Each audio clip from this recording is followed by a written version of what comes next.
শুরু হলো বিজয়ের মাস ডিসেম্বর। ৭১-এর এ মাসেই বাঙালি জাতি অর্জন করে মহান স্বাধীনতা। প্রথম প্রহরে আলোর মিছিল। স্বাধীনতার ৪৫ বছরেও রাজনৈতিক দলগুলোর মধ্যে তৈরি হয়নি বিশ্বাসের সম্পর্ক। গৌরবময় ইতিহাস সত্ত্বেও তরুণরা রাজনীতি বিমুখ, অনুসরণীয় নেতৃত্বের তাগিদ বিশ্লেষকদের। সরকারের অধিগ্রহণ করা জমি দখল করে বসতি গড়ে সাঁওতালরা, দাবি সুগার মিল কর্তৃপক্ষ ও প্রশাসনের। মূল হোতাদের আইনের আওতায় আনার দাবি। মৌসুমের শুরুতেই নাব্য সংকটে ভোলা থেকে ঢাকা বরিশাল লক্ষ্মীপুরের নৌপথ ডুবোচরের কারণে নানা ঝুঁকি, দ্রুত ড্রেজিং এর দাবি সংশ্লিষ্টদের।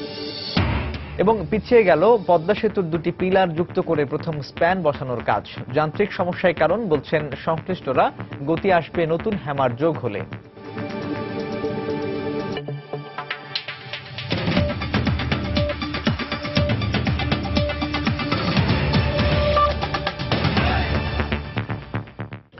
সময় সংবাদের সঙ্গে আছি সাজিদ তাজু।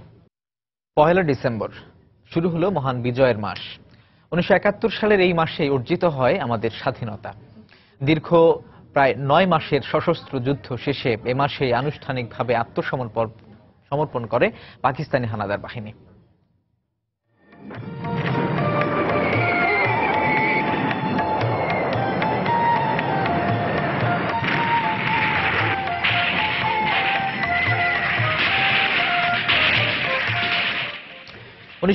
সালের ১ ডিসেম্বরেই শত্রুমুক্ত হয় বাংলাদেশের অনেক অঞ্চল। বিভিন্ন অঞ্চলকে শত্রুমুক্ত করতে এদিনই চলতে থাকে বিভিন্ন মিশন ও পরিকল্পনা। এদেশের দামাল ছেলেরা মরিয়া হয়ে একের পর এক সফল অপারেশনের মাধ্যমে পাক বাহিনী ও সহযোগী রাজাকারদের মনোবল ভেঙে দিচ্ছিল। আর বাঙালি অধীর আগ্রহে গুনছিল শেষ প্রহর, কখন আসবে সেই কাঙ্ক্ষিত স্বাধীনতা। সর্বশেষ এ মাসের ১৬ তারিখে আসে সেই মাহেন্দ্রক্ষণ, আসে বাঙালির সেই কাঙ্ক্ষিত মহান স্বাধীনতা। পৃথিবীর বুকে জন্ম নেয় রক্তিম সূর্যের একটি লাল সবুজের দেশ আমাদের বাংলাদেশ। বিজয়ের মাসের প্রথম প্রহরে রাজধানীর ধানমন্ডি ৩২ নম্বরে আলোর মিছিল ও প্রদীপ প্রজ্বলন করে বঙ্গবন্ধু শেখ মুজিবুর রহমানের প্রতিকৃতিতে পুষ্পস্তবক অর্পণ করেছেন মুক্তিযোদ্ধা সংসদ সন্তান কমান্ড কেন্দ্রীয় কাউন্সিল। সংগঠনটির পক্ষ থেকে জানানো হয়, মহান স্বাধীনতা যুদ্ধের শহীদদের স্মরণ এবং মুক্তিযুদ্ধের চেতনা ও বিশ্বাসকে প্রজন্ম থেকে প্রজন্মে ছড়িয়ে দিতে এই কর্মসূচি পালন করছেন তারা। বিজয়ের মাসের প্রথম মুহূর্তটিকে স্মরণ করতে স্লোগানে স্লোগানে মুখর হয়ে ওঠে ধানমন্ডি ৩২ নম্বরের পুরো এলাকা। আলোর মিছিলে অংশগ্রহণকারীরা জানান, ভবিষ্যতের বাংলাদেশ হবে মুক্তিযুদ্ধ, মুক্তিযোদ্ধা ও স্বাধীনতা প্রেমীদের দেশ। ১ ডিসেম্বরকে জাতীয় মুক্তিযোদ্ধা দিবস হিসেবে পালন করারও দাবি করেছে সংগঠনটি। স্বাধীনতা অর্জনের ৪৫ বছরেও বাংলাদেশের রাজনৈতিক দলগুলোর মধ্যে তৈরি হয়নি বিশ্বাসের সম্পর্ক। আর এই দুর্বলতায় নানা চড়াই উতরাই পেরিয়েও দেশে এখনো প্রতিষ্ঠিত হয়নি টেকসই গণতন্ত্র। উল্টো তরুণদের মাঝে দেখা দিয়েছে রাজনীতি বিমুখতা। বিশ্লেষকরা বাংলাদেশের রাজনীতি লক্ষ্যাভিসারের নয় উল্লেখ করে এই সংকট উত্তরণে তরুণদের এগিয়ে আসার আহ্বান জানান। তরিকুল ইসলাম সৌরভের রিপোর্ট। ৫২ পেরিয়ে ৭১, শোষণ আর বঞ্চনার বিরুদ্ধে বাংলার মানুষের অবিরাম লড়াই। স্বাধীনতার পর সে লড়াই কখনো গণতন্ত্র প্রতিষ্ঠার, কখনো আবার স্বৈরশাসকের বিরুদ্ধে বর্ম হয়ে সামনে দাঁড়ানোর। বাংলাদেশের মানুষের রাজনৈতিক চেতনায় মুক্তি আর সংগ্রামের শপথ। দেখতে দেখতে পেরিয়েছে অনেকটা পথ। দেশের উন্নয়ন আর মানুষের মুক্তির প্রতিশ্রুতিতে ক্ষমতার পালাবদলও ঘটেছে নানা সময়। তবে গৌরবময় রাজনৈতিক চেতনার উত্তরসূরি হয়েও এখনকার তরুণরা রাজনৈতিক ভাবনা থেকে দূরেই থাকছে। বিভিন্ন সামাজিক মাধ্যমে এর সত্যতা মেলে। তরুণরা অবশ্য বলছেন, অনুকরণীয় নেতৃত্ব তৈরি হয়নি বলেই এই শূন্যতা। আই হেট পলিটিক্স কথাটা একটা পলিটিক্যাল ওয়ার্ড। এই কথাটার ভিতরেই রাজনীতি মেশানো। কারণ আমার মনে হয় আমরা আসলে পলিটিক্সটা বুঝি না। এমন কোনো দৃষ্টান্ত নেই যেটা দেখে আমার মনে হতে পারে যে হ্যাঁ, সুস্থ স্বাভাবিক মানুষ স্বাভাবিকভাবে রাজনীতি করতে পারে। কেউ কেউ আবার রাজনৈতিক চেতনায় সমৃদ্ধ বাংলাদেশ গড়ার স্বপ্নের কথাও বলেছেন। দুর্বৃত্তায়ন বাড়ছে, দুর্নীতি বাড়ছে, তো দুর্নীতিগ্রস্ত রাজনীতি পছন্দ করার কোনো কারণ থাকতে পারে না। সব সময় যে রাজনীতির খারাপ দিকটাই যে দেখা উচিত তা না, এটার ভালো দিকও অনেক আছে। একটি সর্বাঙ্গ সুন্দর বাংলাদেশ, যেখানে রাষ্ট্রীয় সকল সুযোগ সুবিধা পৌঁছে যাবে সর্বজনের কাছে। থাকবে না অসাম্য, প্রতিষ্ঠিত হবে ন্যায় বিচারের, অর্থনৈতিক মুক্তি ঘটবে সকল নাগরিকের। তবে সকল কিছুই প্রতিষ্ঠিত হতে পারে যদি রাজনৈতিক সুপ্রত্যয় থাকে। বিশেষজ্ঞরা বলছেন কথামালা নেতৃত্বের কারণেই তরুণরা রাজনীতির প্রতি আকৃষ্ট হচ্ছে না। তরুণ প্রজন্মকে রাজনীতির দিকে আকৃষ্ট করতে হলে তাদের সামনে অনুকরণীয় অনুসরণীয় নেতৃত্ব থাকতে হবে, কিন্তু সেই অনুকরণীয় অনুসরণীয় নেতৃত্বের যথেষ্ট অভাব বাংলাদেশে। তরুণ প্রজন্মকে সঠিক রাজনীতিটা তাদের কাছে দেওয়া, মুক্তিযুদ্ধের চেতনাকে তাদের ধারণ করতে সাহায্য করা এবং সঠিক নির্দেশনা দিয়ে তাদেরকে উন্নয়নের ক্ষেত্রে তাদেরকে কাজে লাগানো। বাংলাদেশের রাজনীতির নানা সংকটের কথা উল্লেখ করে বিশেষজ্ঞরা তরুণ নেতৃত্বের উপর আস্থা রাখার পরামর্শ দিয়েছেন। ভালো মানুষের রাজনীতি না হলে বাংলাদেশ ৭১ পূর্ব রাজনীতি ফিরে পাবে না। গুণগত পরিবর্তন আনতে ৭২-এর সংবিধানের ৪ মূলনীতিতে ফিরে যাবার কথা বলছেন বিশ্লেষকরা। তরিকুল ইসলাম সৌরভ, সময় সংবাদ, ঢাকা। ঢাকা সেনানিবাসের শিখা অনির্বাণে পুষ্পস্তবক অর্পণ করেছেন সফররত ভারতীয় প্রতিরক্ষা মন্ত্রী শ্রী মনোহর গোপাল কৃষ্ণ প্রভু পারিকার। সকালে সেনানিবাসের শিখা অনির্বাণে পুষ্পস্তবক অর্পণ করেন তিনি।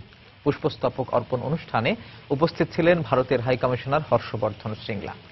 শিখা অনির্বাণে পৌঁছলে সহকারী বিমান বাহিনী প্রধান প্রশাসন air vice marshal Masiuzzaman Serniabat তাকে অভ্যর্থনা জানান। পরে সেনাকুঞ্জে সেনাবাহিনীর একটি চৌকস দল তাকে গার্ড অব অনার প্রদান করেন। এ সময় বাংলাদেশ সশস্ত্র বাহিনী বিভাগের principal staff officer lieutenant general Mohammad Mahfuzur Rahman উপস্থিত ছিলেন।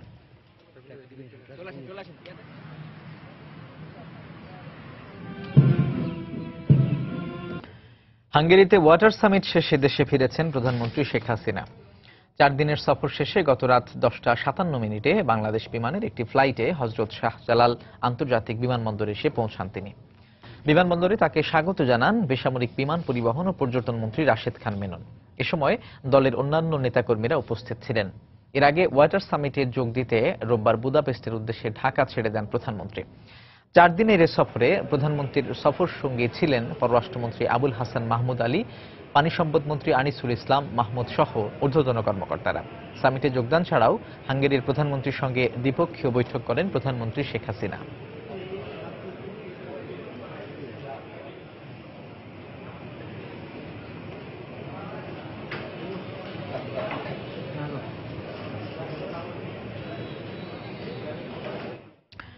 প্রধানমন্ত্রীকে বহনকারী বিমানের যান্ত্রিক ত্রুটির ঘটনায় বাংলাদেশ বিমানের টেকনিক্যাল ইঞ্জিনিয়ারিং বিভাগের 5 জনকে সাময়িক বরখাস্তের সিদ্ধান্ত নেওয়া হয়েছে বলে জানিয়েছেন বেসামরিক বিমান ও পর্যটন মন্ত্রী রাশেদ খান মেনন। তিনি জানান, পূর্ণ তদন্ত প্রতিবেদন হাতে পাওয়া গেলেই অভিযুক্তদের বিরুদ্ধে সর্বোচ্চ শাস্তির ব্যবস্থা করা হবে। গতকাল সচিবালয়ে সংবাদ সম্মেলনে প্রাথমিক তদন্তে ইঞ্জিনিয়ারদের গাফিলতির বিষয়টি নিশ্চিত করলেও অভিযুক্তদের নাম প্রকাশ করেননি বিমানমন্ত্রী। অয়েল পাইপ যেটা আপনার আসে, যেটা দিয়ে এক্সিট করে আর কি, সেই পাইপের ওখানে একটি নাট ঢিলে হয়ে কারণে এটা সিপেজ হয়েছে। এই হলো ফাইন্ডিং যেটা হচ্ছে আর কি। যদিও আমাদের অনবোর্ড ইঞ্জিনিয়াররা অত্যন্ত দক্ষতার সাথে সেটাকে সারিয়ে নিয়েছেন, কিন্তু এই ক্ষেত্রে হিউম্যান ফেইলিয়ার ফ্যাক্টরটাই হচ্ছে প্রধান বলে তারা চিহ্নিত করেছেন। চেয়ারম্যান সাহেব যেটা জানালেন যে 5 জন অথবা একটু বেশিও হতে পারে, 1-2 জন, তাদের বিরুদ্ধে তারা ব্যবস্থা নেওয়ার জন্য ইতিমধ্যে ম্যানেজমেন্টকে তারা জানিয়েছে, যারা দায়িত্বে ছিলেন এই ইস্যুর ব্যাপারে। টেকনিক্যাল ইঞ্জিনিয়ারিং তো বটেই, আমরা মনে করি পরিচালনা পদ্ধতিতে যে ত্রুটিগুলো আছে সেগুলোকে এখন খুঁজে বের করা অনেক সহজ হবে। সময় সংবাদে আরো থাকছে। মোবাইল ব্যাংকিং এর মাধ্যমে প্রায়ই ঘটছে জালিয়াতির ঘটনা। নিরাপদ সেবা দিতে এজেন্ট প্রশিক্ষণ কার্যক্রম জোরদার, অপরাধীদের শাস্তি নিশ্চিতের তাগিদ প্রযুক্তিবিদদের।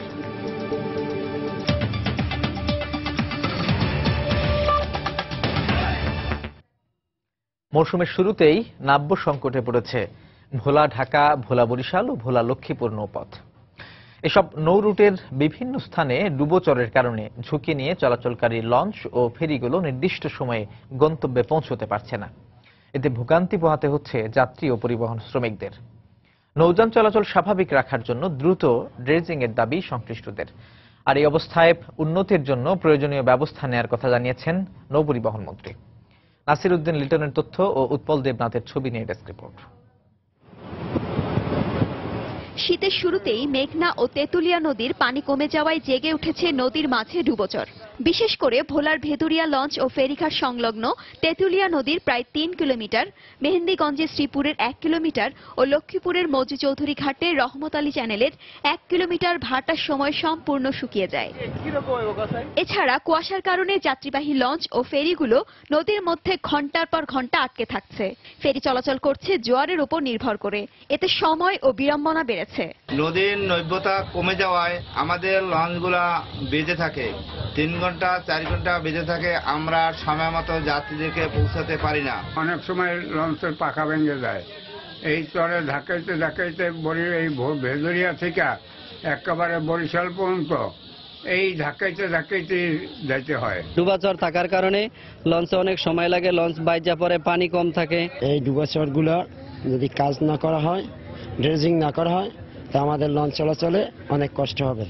নাব্য সংকটের কারণে ফেরি চলাচলের সমস্যার কথা জানিয়ে বিআইডব্লিউটিসির এই কর্মকর্তা শীঘ্রই ড্রেজিং এর দাবি জানিয়েছেন। জরুরি ভিত্তিতে এই সমস্ত স্থানগুলি ড্রেজিং করা দরকার। আমরা বিআইডব্লিউটি কর্তৃপক্ষকে চিঠি দিয়ে এবং মোবাইল ফোনের মাধ্যমে অনুরোধ করেছি। নাব্যতা সংকটের সমাধান হলে ফেরিগুলি ভালোভাবে চলাচল করবে এবং ট্রিপ সংখ্যা বাড়বে। তবে সম্প্রতি ভোলার ইলিশা ফেরিঘাট পরিদর্শনে এসে নৌ পরিবহন মন্ত্রী জানান, ড্রেজিং করে নৌ রুটগুলো সচল রাখতে সংশ্লিষ্ট দপ্তরকে নির্দেশনা দেওয়া হয়েছে। আমাদের বিআইডব্লিউটি এর চেয়ারম্যান আছে, আমাদের ইঞ্জিনিয়ার আছেন, কিভাবে এখানে ড্রেজিংটা হবে সেটা ওনারা ঠিক করবেন এবং তাদেরকে সেই নির্দেশনা দেওয়া হয়েছে। ভোলা থেকে প্রতিদিন ঢাকা বরিশাল রুটে অর্ধ শতাধিক ছোট বড় লঞ্চ ও 5টি ফেরি চলাচল করে। সময় সংবাদ, ভোলা। পদ্মা সেতু প্রকল্প নিয়ে প্রতি মাসের 1 তারিখে আমরা বিশেষ রিপোর্ট প্রচার করে থাকি। এরই ধারাবাহিকতায় আজ থাকছে সেতুর পিলার বসানোর কাজের বর্তমান অবস্থানের রিপোর্ট। চলতি মাসের মধ্যেই পদ্মা সেতুর 2টি পিলার যুক্ত করে প্রথম স্প্যান বসানোর কথা থাকলেও সেটি পিছিয়ে গেছে। সংশ্লিষ্টরা বলছেন, যান্ত্রিক সমস্যার কারণে নির্ধারিত সময়ে পিলার নির্মাণের কাজ শেষ করা যায়নি। তবে নতুন একটি হ্যামার যোগ হলে এ কাজে গতি আসবে বলে আশাবাদ তাদের। এর মধ্যেই মাওয়া ইয়ার্ডে শেষ করা হয়েছে পুরো একটি স্প্যান তৈরির কাজ। পদ্মা সেতু এলাকা ঘুরে এসে রিপোর্ট এহসান জুয়েলের ছবি তুলেছেন সাইফুল ইসলাম। মাওয়া ইয়ার্ডে এই বিশাল কর্মযজ্ঞই বলে দিচ্ছে এখানে তৈরি হচ্ছে পদ্মা সেতুর পিলার, সুপার স্ট্রাকচার ও সাবস্ট্রাকচার, যেগুলো পরে মাঝ নদীতে নিয়ে ব্যবহার করা হবে মূল সেতুর নির্মাণ কাজে। গত আগস্ট মাসে চীন থেকে জাহাজে করে আনা ছোট ছোট 129টি টুকরো স্প্যানকে জোড়া লাগিয়ে এর মধ্যে তৈরি করে ফেলা হয়েছে পদ্মা সেতুর প্রথম স্প্যান, যা 2টি পিলারের মধ্যে বসে তৈরি করা হবে সংযোগ। আর গার্ডার সহ দ্বিতল সুপারস্ট্রাকচার বসে দেওয়া হলে এর নিচ দিয়ে চলবে ট্রেন ও উপর দিয়ে অন্য যানবাহন। পদ্মা সেতুর 2টি পিলারের মধ্যে সংযোগ তৈরির জন্য নিজেদের ইয়ার্ডে প্রথমবারের মতো তৈরি করা হয়েছে এই স্প্যানটি। পরবর্তীতে শক্তিশালী ক্রেনের মাধ্যমে এটিকে নিয়ে যাওয়া হবে মাঝ নদীতে আর বসিয়ে দেওয়া হবে এই মাওয়া প্রান্তের 6 ও 7 নম্বর পিলারের মধ্যে। আর এরপর জাজিরা প্রান্তের 37 ও 38 নম্বর পিলারের মধ্যে বসানো হবে আরও একটি স্প্যান। এর ফলে আগামী 2-1 মাসের মধ্যেই পদ্মা নদীর দুই প্রান্তে দৃশ্যমান হয়ে উঠবে 2টি স্প্যান। স্প্যান বসানোর জন্য তাই দিনরাত কাজ চলছে নদীর জাজিরা প্রান্তে।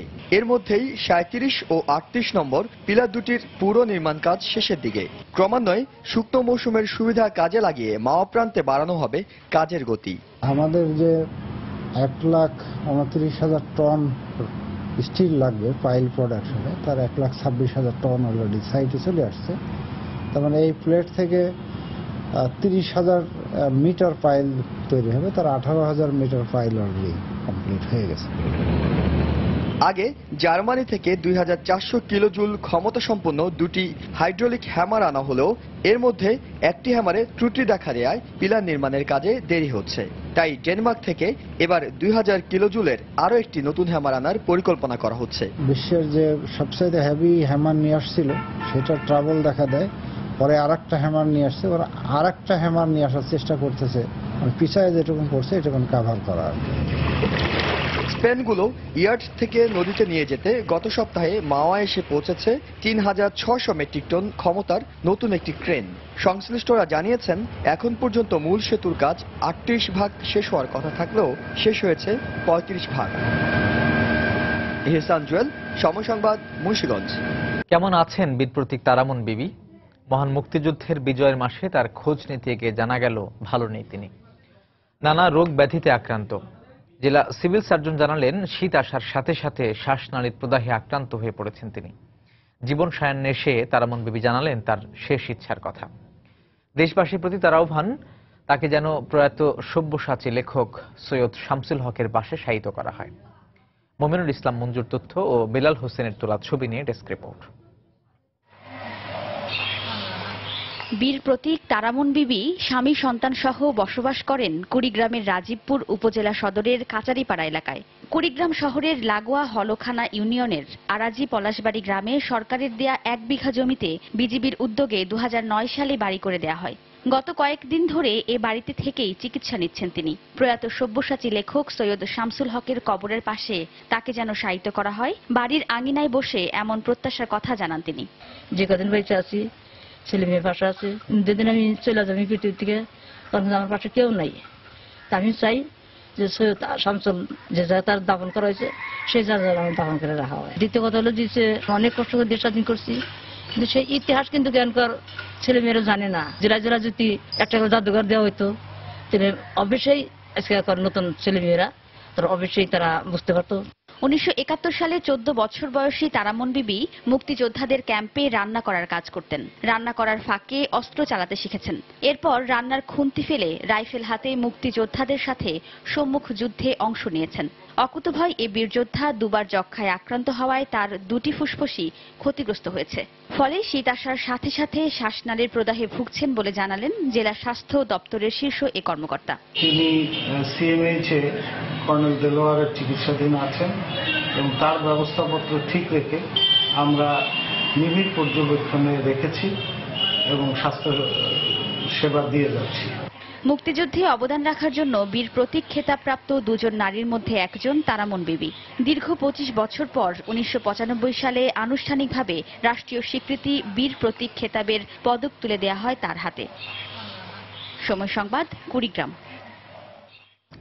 পাবনা নাজিরপুর গণহত্যা দিবস আজ। 1971 সালের এই দিনে পাকিস্তানি হানাদার বাহিনী দেশীয় দোসরদের সহায়তায় সদর উপজেলার নাজিরপুর গ্রামে নির্মম হত্যাযজ্ঞ চালায়। স্থানীয় মুক্তিযোদ্ধারা জানান, পাবনা শহর থেকে 6 কিলোমিটার দূরে হেমায়েতপুর ইউনিয়নের নাজিরপুর গ্রামটি মুক্তিযোদ্ধাদের মূল ঘাঁটি ছিল। 10 নভেম্বর তিনগাছা ও 27 নভেম্বর কৃষ্ণপুর ক্যাম্পে গেরিলা হামলায় হানাদার বাহিনীর বেশ কয়েকজন সদস্য নিহত হয়। 1 ডিসেম্বর এই 2টি হামলার প্রতিশোধ নিতে হানাদার বাহিনী নাজিরপুর গ্রামে নির্মম নির্যাতন চালিয়ে 62 জনকে হত্যা করে, পুড়িয়ে দেয় অসংখ্য ঘরবাড়ি। স্বাধীনতার 44 বছর পেরিয়ে গেলেও নাজিরপুর গ্রামে কোনো স্মৃতিস্তম্ভ নির্মিত না হওয়ায় ক্ষোভ প্রকাশ করেন মুক্তিযোদ্ধা ও স্থানীয়রা। মিলিটারি নকশাল রাজাকার, এই যে আমার স্বামীকে মারা গেছে, আমার ভাই ছোট মারে ফেলা আছে, স্বামীকে মারিয়ে দিয়ে থুয়ে গেছে, কোলের বাচ্চারা মারিয়ে থুয়ে গেছে। এই দেখেন আজ তো আমরা কিচ্ছু পাইনি। ভাই চাচা আমার বেটা সব মরে কচু কাটা করে কাটি থুয়ে গেল, কচু কাটা করে কাটি থুয়ে গেল। তারা করে বেড়া আজ পর্যন্ত কষ্ট আমরা করতেইছি। এই গণহত্যা যারা হয়েছে সেই সময় তাদের ফ্যামিলি পরিজন বাচ্চা সন্তানরা নিদরাম জীবনযাপন করে, তাদের পুনর্বাসন মুক্তিযোদ্ধা মন্ত্রণালয় থেকে করা উচিত বলে আমি মনে করি এবং দীর্ঘদিন ওই এলাকার মানুষের দাবি ওইখানে একটা স্মৃতিসৌধ নির্মাণ করার। আশা করি মুক্তিযোদ্ধা মন্ত্রণালয় যথারীতি এর ব্যবস্থা নেবে। সময় সংবাদে আরো থাকছে। দাবানলে পড়ছে যুক্তরাষ্ট্রের টেনেসির একরের পর একর জমি স্থায়ী, মৃতের সংখ্যা বেড়ে দাঁড়িয়েছে 7 জনে, আহত অর্ধশতাধিক।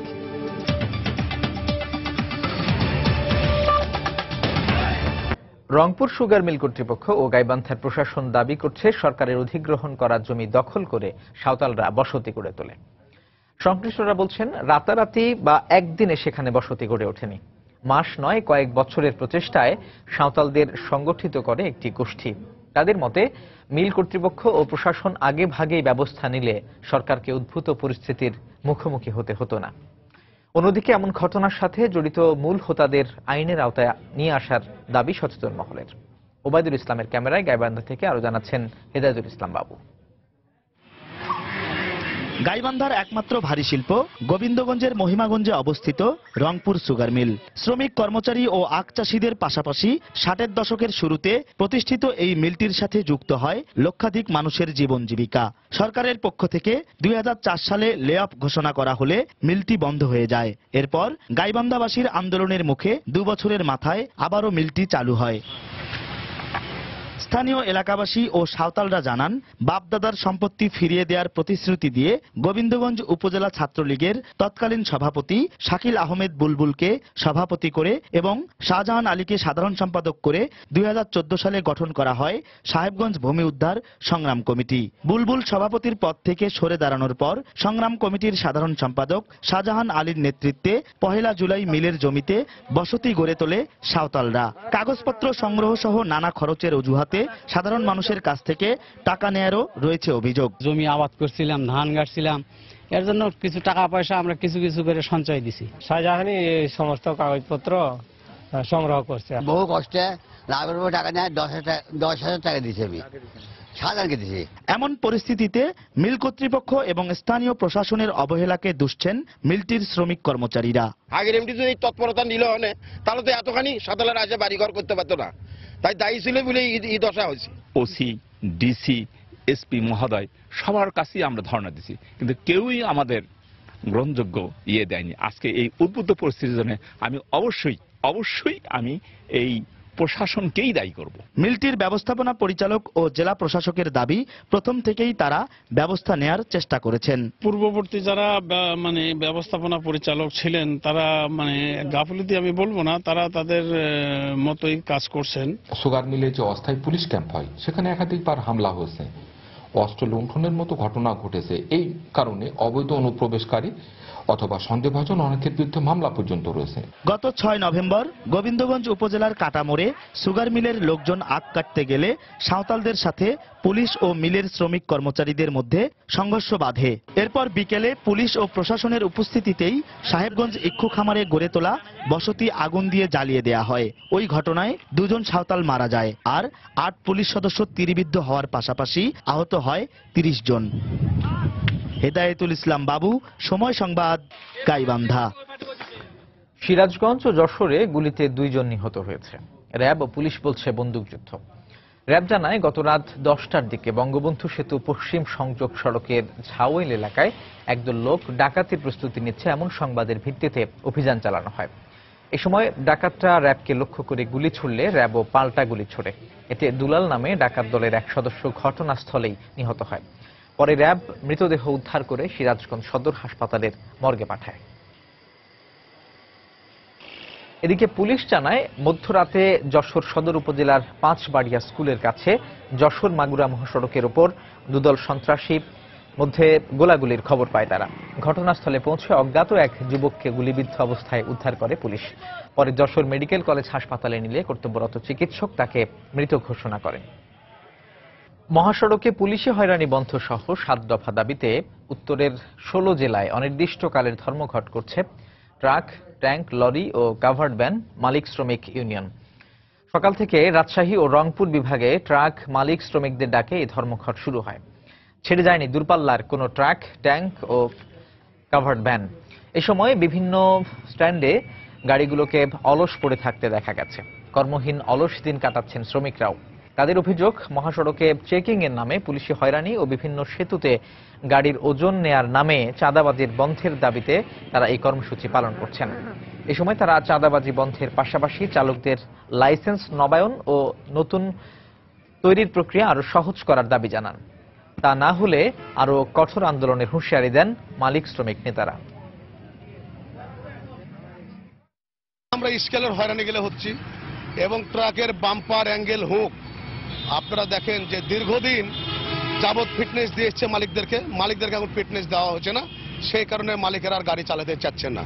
পুলিশের হয়রানি আপনাদের রাস্তাতে, এটা সবচেয়ে বড় আমাদের রাস্তায় আমাদের যে দাবিটা মূলত দাবি সেটা রাস্তায় যদি গাড়ি চেক করতে হয় মালিকের প্রতিনিধি একজন, শ্রমিকের প্রতিনিধি একজন এবং সার্জেন্ট এবং ম্যাজিস্ট্রেট সহ আমাদের গাড়িতে যে কোনো একটা নির্ধারণ স্থান করে নিতে হবে। বেশিরভাগ ক্ষেত্রেই অন্য ব্যবসার সঙ্গে ব্যাংকিং কার্যক্রম চালাতে গিয়ে গ্রাহকদের পাশাপাশি নিজেদের সুরক্ষাও নিশ্চিত করতে পারছেন না মোবাইল ব্যাংকিং এজেন্টরা। এতে বাড়ছে নম্বর জালিয়াতি আর ভুয়া SMS এর মাধ্যমে টাকা হাতিয়ে নেওয়ার ঘটনা। যদিও সেবাদানকারী প্রতিষ্ঠানগুলো বলছে নিরাপদ সেবা নিশ্চিতে অঞ্চল ভিত্তিক এজেন্ট প্রশিক্ষণ কার্যক্রম জোরদার করছেন তারা। তবে নেটওয়ার্ক ভিত্তিক সেবা হওয়ার পরও বেশিরভাগ ঘটনায় অপরাধ চক্র চিহ্নিত না হওয়ায় জালিয়াতি বন্ধ হচ্ছে না বলেই মত ব্যাংকিং প্রযুক্তি বিশেষজ্ঞদের। জুবায়ের ফয়সালের রিপোর্ট। ব্যালেন্স চেক করে ব্যালেন্সে টাকা নাই, কিন্তু ঠিকই আমার মেসেজ এসে পড়ছে টাকাটা আমাকে ফেরত দিতে হইব। কেমনে দিবেন, এটা কেমনে কি করবেন এটা আপনি জানেন। আমি বলছি না, আমার কাছে টাকা আসে নাই। দেশ জুড়ে হরহামেশাই ঘটছে মোবাইল ব্যাংকিং নেটওয়ার্ক ব্যবহার করে এ ধরনের জালিয়াতির ঘটনা। খুব অল্প সময়ের মধ্যেই স্বল্প শিক্ষিত, নিম্ন ও নিম্ন মধ্যবিত্ত শ্রেণীর কর্মজীবী মানুষের কাছে জনপ্রিয় হয়ে উঠেছে এই সেবা খাতটি, কিন্তু সে অনুপাতে শক্ত হয়ে ওঠেনি এ খাতের প্রাতিষ্ঠানিক কাঠামো। বেশিরভাগ এজেন্টই অন্যান্য ব্যবসার সঙ্গেই চালাচ্ছেন ব্যাংকিং কার্যক্রম। এসব ক্ষেত্রে নানা ধরনের মানুষের আনাগোনার সুযোগে গ্রাহকের তথ্য হাতিয়ে নিচ্ছে অপরাধ চক্র। প্রায় সব দোকানে এরকম ঘটনা ঘটে, বই থেকে কি হইতেছে আমরা বুঝতে পারতেছি না। দোকানদারা কখনো করে না, এটা ফার্স্টে কাস্টমার সাইজে এসে যারা করে ওরাই নিয়ে এগুলা করে। তবে সেবাদানকারী প্রতিষ্ঠানগুলো বলছে নিরাপদ লেনদেন আর গ্রাহক স্বার্থ সুরক্ষায় অঞ্চলভিত্তিক প্রশিক্ষণের পাশাপাশি কমানো হচ্ছে এজেন্ট আর ব্যাংকের শাখার দূরত্ব। ব্যাংকের সঙ্গে একটা আদান প্রদানের বিষয় রয়েছে, যার ফলে নিরাপত্তামূলক বিষয়গুলোর উপরে প্রশিক্ষণ দেওয়া হয়। আমরা এজেন্ট ট্রেনিং বলি সেটা। যত ব্রাঞ্চ আছে বিভিন্ন ব্যাংকের, সেই ব্যাংকগুলোকে আমাদের এজেন্টরা ব্যবহার করতে পারবে।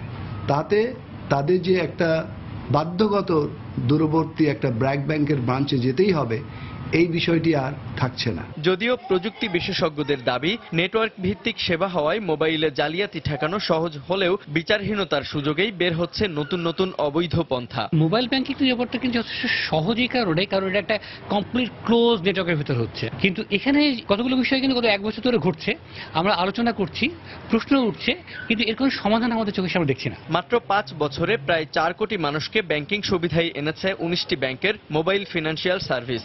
সারা দেশের 5 লাখ ব্যাংকিং এজেন্টের মাধ্যমে এ খাতে দৈনিক লেনদেন হচ্ছে প্রায় 700 কোটি টাকা। জুবায়ের ফয়সাল, সময় সংবাদ, ঢাকা। নারায়ণগঞ্জে আলোচিত 7 খুন মামলার রায় 16 জানুয়ারি ঘোষণা করা হবে। গতকাল জেলা ও দায়রা জজ সৈয়দ এনায়েত হোসেন রায়ের এই দিন ধার্য করেন। এর আগে কড়া নিরাপত্তার মধ্যে নূর হোসেন ও র্যাবের সাবেক 3 কর্মকর্তা সহ মামলার 23 আসামিকে আদালতে হাজির করে পুলিশ। বুধবার 3 আসামির পক্ষের আইনজীবীরা যুক্তিতর্ক উপস্থাপন করেন। যুক্তিতর্ক শেষে রাষ্ট্রপক্ষের আইনজীবী আসামিদের সর্বোচ্চ শাস্তির দাবি জানিয়েছেন। এই মামলায় 35 আসামির মধ্যে গ্রেপ্তার আছে 23 জন এবং পলাতক আছে 12 জন। 2014 সালের 27 এপ্রিল নারায়ণগঞ্জ সিটি কর্পোরেশনের প্যানেল মেয়র নজরুল ইসলাম এবং আইনজীবী চন্দন কুমার সরকার সহ 7 জনকে অপহরণের পর হত্যা করা হয়। এদিকে রায়ে আসামিদের সর্বোচ্চ শাস্তির দাবি জানিয়েছেন নিহত প্যানেল মেয়র নজরুল ইসলামের স্বজনরা।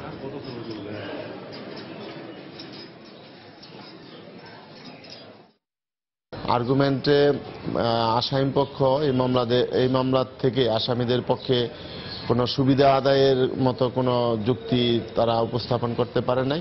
মামলাটা সুন্দর সাক্ষ্য প্রমাণ উপস্থাপিত হয়েছে। যে 35 জন আসামি ছিলেন তাদের পক্ষে যুক্তিতর্ক সমাপ্ত হওয়ার পরে বিজ্ঞ আদালত পরবর্তী রায়ের জন্য 16/1/2017 নির্ধারণ করেছে। 7 জনকে নির্মমভাবে নির্যাতিতভাবে হত্যা করেছে। সারা বাংলাদেশের মানুষ এমনকি সারা পৃথিবীর মানুষ তাকায় রয়েছে হত্যার রায়ের উপরে। যে এটা আমি চাই, আমার স্বামীর হত্যা ন্যায় বিচার হোক এবং সর্বোচ্চ সাজা হোক। চট্টগ্রামে বিচারক সংকটের মুখে বিচার কাজে অনেকটা স্থবিরতা নেমে আসার উপক্রম হয়েছে। জেলা জজের অধীন 41টি বিচারক পদের মধ্যে 9টি পদ দীর্ঘদিন ধরে শূন্য পড়ে আছে। এর মধ্যে সবচেয়ে বেশি গুরুত্বপূর্ণ জেলা জজের পদও রয়েছে, অথচ এসব আদালতে বিচারাধীন রয়েছে 1,25,000 মামলা। একইভাবে নারী ও শিশু নির্যাতন দমন ট্রাইব্যুনালের একটি বিচারকের পদ দীর্ঘদিন ধরে শূন্য রয়েছে। শাকাওয়াত টিপুর ক্যামেরায় বিস্তারিত জানাচ্ছেন কমল দে।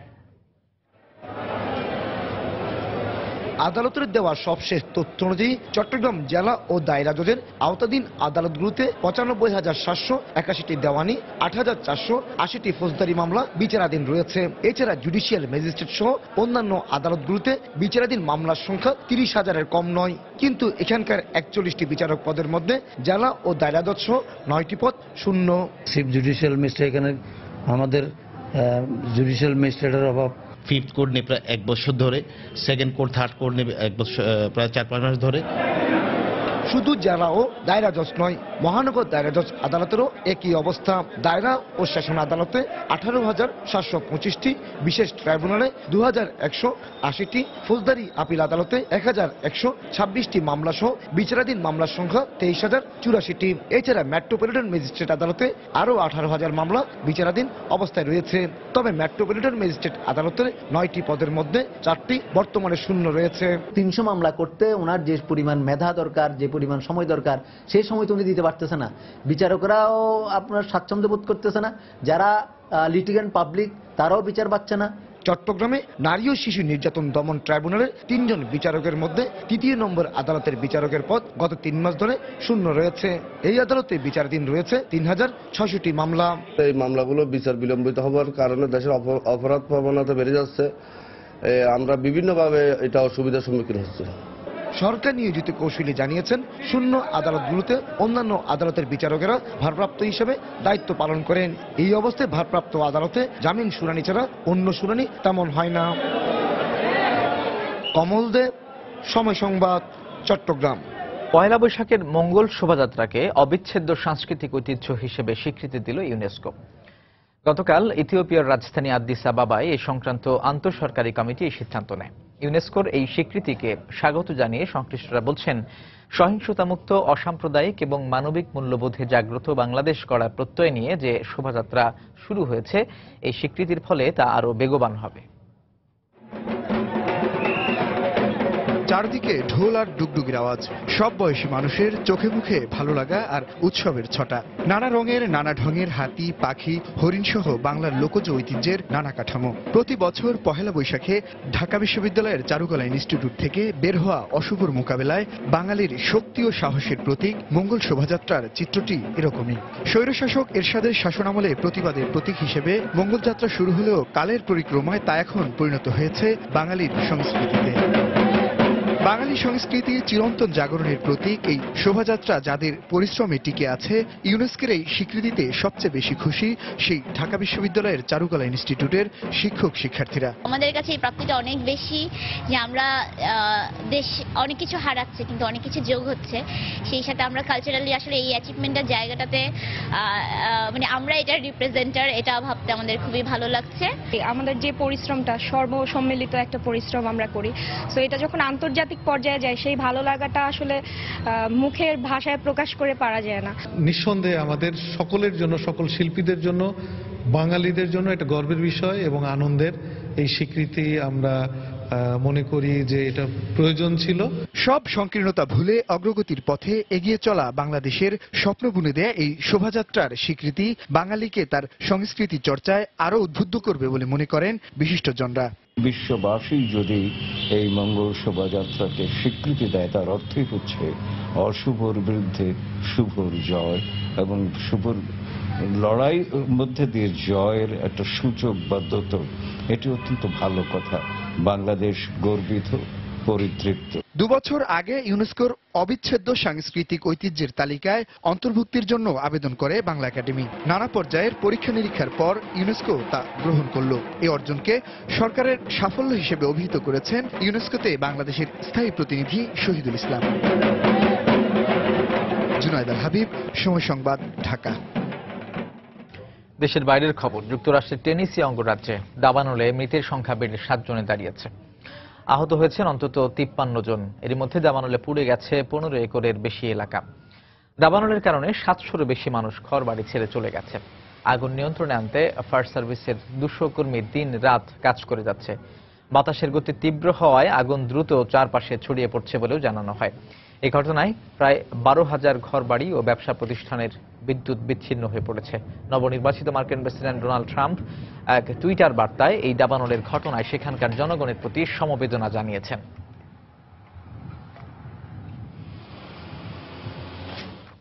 ভারতের পশ্চিমবঙ্গে সামরিক হেলিকপ্টার বিধ্বস্ত হয়ে সেনাবাহিনীর 3 কর্মকর্তা নিহত হয়েছেন। আহত হয়েছে একজন। কর্তৃপক্ষ জানিয়েছে, বুধবার পশ্চিমবঙ্গের সুখনা সামরিক ঘাঁটিতে অবতরণের আগে হেলিকপ্টারটি বিধ্বস্ত হয়। এতে ঘটনাস্থলেই 3 সেনা কর্মকর্তা নিহত হন।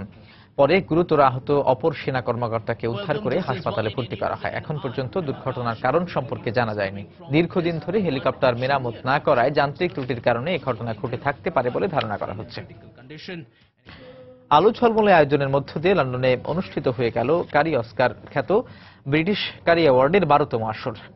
লন্ডনের স্থানীয় সময় সোমবার দ্য বাটারসি ইভোলেশন হলে আয়োজিত গালা ডিনার ও পুরস্কার বিতরণ অনুষ্ঠানে প্রধান অতিথি ছিলেন ব্রিটিশ রাজপরিবারের সদস্য সারা ফার্গুসন। ব্রিটিশ মন্ত্রী, এমপি, টিভি সেলিব্রিটি, অভিনেতা ও বিশিষ্টজনরা এতে উপস্থিত ছিলেন। অনুষ্ঠানের সঞ্চালনায় ছিলেন BBC ওয়ানের জনপ্রিয় উপস্থাপক এলিস্টার মাকওয়ান। লন্ডন প্রতিনিধি শোয়েব কবিরের রিপোর্টে দেখুন বিস্তারিত। ব্রিটিশ কারি অ্যাওয়ার্ডের প্রতিষ্ঠাতা বাংলাদেশি হলেও এটি ব্রিটেনের মূলধারায় অন্যতম ইভেন্ট হিসেবে গুরুত্বপূর্ণ স্থান করে নিয়েছে। পুরো দেশকে 11টি এলাকায় ভাগ করে সেরা রেস্টুরেন্ট ও টেকওয়ে ডেলিভারি বিভাগে মোট 13টি অ্যাওয়ার্ড দেওয়া হয়। এর মধ্যে স্যার লর্ড গোলাম নূরকে মরণোত্তর বিশেষ সম্মাননা জানানো হয়। অভিজ্ঞ বিচারক প্যানেলের মাধ্যমে রেস্টুরেন্ট ও টেকওয়ের খাবারের মান, পরিবেশনা, ক্রেতাদের কাছে তাদের গ্রহণযোগ্যতা সহ বেশ কিছু বিষয় বিবেচনা করে এসব অ্যাওয়ার্ড প্রদান করা হয়। সম্মানজনক এই অ্যাওয়ার্ড পেয়ে উচ্ছ্বসিত বিজয়ীরা। আমরা সবাই খুব খুশি, সবাই আনন্দিত যে আমরা এই 6th অ্যাওয়ার্ড উইন করছি উইদিন আওয়ার Champagne গ্রুপের মধ্যে। Really feel honored to getting this award. It's like, seriously, I can't have any words to say thanks for being here and winning this award. So excited, after 15 years, for the Cinnamon Club to be winning this award. Video বার্তার মাধ্যমে এই আয়োজনে সাফল্য কামনা করেন ব্রিটেনের প্রধানমন্ত্রী Theresa May. আর অনুষ্ঠান স্থলে উপস্থিত থেকে এই উদ্যোগের প্রশংসা করেন ব্রিটিশ রাজপরিবারের সদস্য সারা Ferguson. I'm only very sorry that I can't be there with you. অনুষ্ঠানে উপস্থিত থাকতে না পারার জন্য আমি দুঃখিত। এই প্রতিযোগিতায় যারা মনোনয়ন পেয়েছেন এবং পুরস্কার জিতেছেন তাদের সবাইকেই আন্তরিক অভিনন্দন। একই সঙ্গে ধন্যবাদ জানাতে চাই এই অনুষ্ঠানের আয়োজকদের, যারা রেস্টুরেন্ট মালিক, কর্মকর্তা, কর্মচারী এবং ভোজন প্রেমীদের এক ছাদের নিচে নিয়ে এসেছেন। Sitting down to a spicy meal. I think the whole event tonight is inspiration. এই আয়োজনটি খুবই উৎসাহব্যঞ্জক। তরুণরা এর মধ্য দিয়ে বিশ্বের যে কোনো জায়গায় আরো ভালো কিছু করার অনুপ্রেরণা পাবে, আত্মবিশ্বাসী হয়ে উঠবে। ব্রিটিশ কারি অ্যাওয়ার্ডের মধ্য দিয়ে বাংলাদেশি কমিউনিটিকে বিশ্ব দরবারে প্রতিষ্ঠিত করতে পেরে নিজেকে ভাগ্যবান বলে মনে করছেন এর প্রতিষ্ঠাতা। রেস্টুরেন্ট বন্ধ হয়ে যাচ্ছে, এটা সত্যি কিন্তু গভর্নমেন্ট হ্যাজ নজরে নিয়েছেন, কিন্তু এটা কিভাবে সলিউশন করতে হবে এটাই হচ্ছে দেখার বিষয়। এবং আমার মনে হয় আমার একটা প্রেজেন্টেশন গভর্নমেন্টের সরকারের কাছে অবশ্যই রয়েছে, এটা থেকে যদি কোনো কিছু নিয়ে আসতে পারি আমি মনে করি this is something will be very good for our community as a curry industry. প্রতি বছরেই ব্রিটিশ কারি অ্যাওয়ার্ডে নতুনত্ব থাকে, বৈচিত্র্যপূর্ণ সাংস্কৃতিক পরিবেশনা মুগ্ধ করে উপস্থিত সবাইকে। ব্রিটেনে বাংলাদেশিদের শ্রমে গড়া কারি শিল্পকে স্বীকৃতির মাধ্যমে পুরো বিশ্ববাসীর কাছে পরিচয় করিয়ে দিতে কাজ করে যাচ্ছে ব্রিটিশ কারি অ্যাওয়ার্ড। এই শিল্পকে টিকে রাখতে হলে ব্রিটেনে বেড়ে ওঠা নতুন প্রজন্মকে এগিয়ে আসতে হবে, তা না হলে এই শিল্প থেকে বাংলাদেশিদের আধিপত্য ক্রমে হারিয়ে যাবে। শোয়েব কবির, সময় সংবাদ, লন্ডন। বিপিএল এর খবর, দিনের একমাত্র ম্যাচে মুখোমুখি হবে রাজশাহী কিংস ও বরিশাল বুলস। প্লে অফের সমীকরণে টিকে থাকতে জয়ের বিকল্প নেই রাজশাহীর সামনে। মিরপুরের শেরেবাংলা স্টেডিয়ামে ম্যাচটি শুরু হবে সন্ধ্যা 5:45। টানা 4 ম্যাচে হেরে আসর থেকে ছিটকে গেছে বরিশাল বুলস। 10 ম্যাচে 6 পয়েন্ট নিয়ে টেবিলের তলানিতে আছে মুশফিকুর রহিমের দল। গায়ক আসিফ আকবরের ফিক্সিং নিয়ে করা মন্তব্য এবং আল আমিন হোসেনের জরিমানায় কিছুটা টালমাটাল অবস্থা বরিশালের। তবে শেষ 2 ম্যাচে জয় তুলে নিয়ে ভালো অবস্থানে আসর শেষ করতে চাইবে গেল আসরের রানার্স আপরা। অন্যদিকে টানা 4 ম্যাচ জয়ের পর কুমিল্লার কাছে হেরে ছন্দপতন হয়েছে রাজশাহীর। তবে এখনো প্লে অফে খেলার সমীকরণে টিকে আছে ড্যারেন স্যামের দলের। সেক্ষেত্রে বরিশালের বিপক্ষে জয়ের বিকল্প নেই সাব্বির মইনুলদের। দু দলের প্রথম দেখায় রাজশাহীকে 4 রানে হারিয়েছিল বরিশাল বুলস।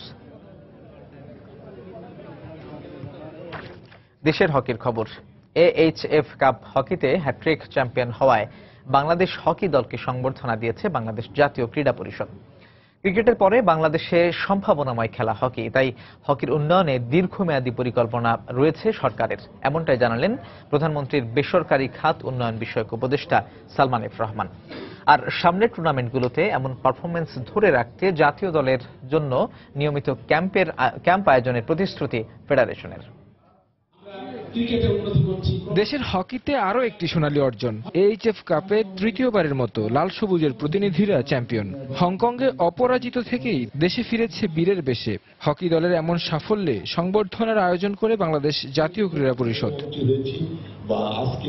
জিমি আশরাফুলদের এমন সাফল্যে উচ্ছ্বসিত ফেডারেশনের সহসভাপতি শফিউল্লাহ মুনির। জানালেন, জার্মানিতে প্রশিক্ষণের কারণেই এসেছে এমন সাফল্য।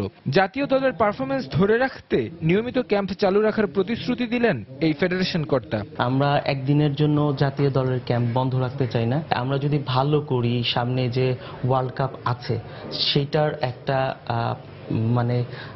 খুব ভালো একটা সম্ভাবনা আছে। তবে অধিনায়ক রাসেল মাহমুদ জিমির দাবি কিছুটা ভিন্ন। শুধু টুর্নামেন্ট কেন্দ্রিক প্রস্তুতি না নিয়ে দীর্ঘমেয়াদী ধারাবাহিক পরিকল্পনার আওতায় দলকে নেয়ার অনুরোধ তার। একটা টুর্নামেন্ট চ্যাম্পিয়ন হওয়ার পর আমরা স্টপ হয়ে যাই এবং আমাদের লেভেলটা ওখানেই থেমে যায়। বাট এটা যদি কন্টিনিউ করা যায় এবং ভালো ভালো টিমের সাথে আরো ম্যাচ খেলা যায়, তখন আমরা আমাদের আরো দুর্বলতাগুলো জানতে পারবো এবং ওখান থেকে কিভাবে রিকভার করতে হবে, ওই প্ল্যানিং যদি সাকসেসফুল হয় তাহলে অবশ্যই হকি এক সময় ভালো পর্যায়ে যাবে।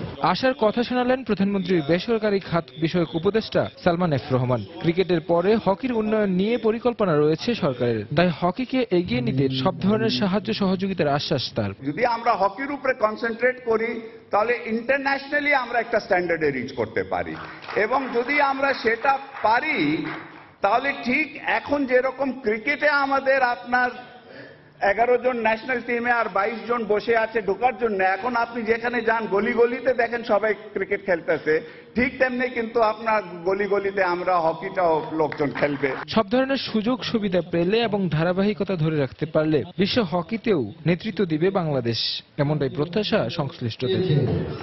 তারেক হাসান শিমুল, সময় সংবাদ, ঢাকা। এ পর্যায়ে শীর্ষ সংবাদ জানিয়ে দিচ্ছি আরো একবার। শুরু হলো বিজয়ের মাস ডিসেম্বর। ৭১-এর এ মাসে বাঙালি জাতি অর্জন করে মহান স্বাধীনতা। প্রথম প্রহরে আলোর মিছিল। স্বাধীনতার ৪৫ বছরেও রাজনৈতিক দলগুলোর মধ্যে তৈরি হয়নি বিশ্বাসের সম্পর্ক। গৌরবময় ইতিহাস সত্ত্বেও তরুণরা রাজনীতি বিমুখ। অনুসরণীয় নেতৃত্বের তাগিদ বিশ্লেষকদের। সরকারের অধিগ্রহণ করা জমি দখল করে বসতি গড়ে সাঁওতালরা। দাবি সুগার মিল কর্তৃপক্ষ ও প্রশাসনের। মূল হোতাদের আইনের আওতায় আনার দাবি। মৌসুমের শুরুতেই নাব্য সংকটে ভোলা থেকে ঢাকা বরিশাল লক্ষ্মীপুরের নৌপথ ডুবোচরের কারণে নানা ঝুঁকি। দ্রুত ড্রেজিং এর দাবি সংশ্লিষ্টদের। এবং পিছিয়ে গেল পদ্মা সেতুর দুটি পিলার যুক্ত করে প্রথম স্প্যান বসানোর কাজ। যান্ত্রিক সমস্যার কারণ বলছেন সংশ্লিষ্টরা। গতি আসবে নতুন হ্যামার যোগ হলে। এই ছিল এখনকার মতো। যে কোনো খবর পেতে ভিজিট করুন সময়নিউজ.tv। যে কোনো বাংলা লিঙ্ক রবি নম্বর থেকে সময় সংবাদের খবর, অনুষ্ঠান সম্পর্কে জানতে এবং যে কোনো তথ্য সময় সংবাদকে জানাতে ডায়াল করুন 16242 নম্বরে। এছাড়া এইমাত্র পাওয়া খবর আপনার মোবাইলে পেতে SMS করুন *BN লিখে পাঠিয়ে দিন 16242 নম্বরে। সঙ্গে থাকুন সময়।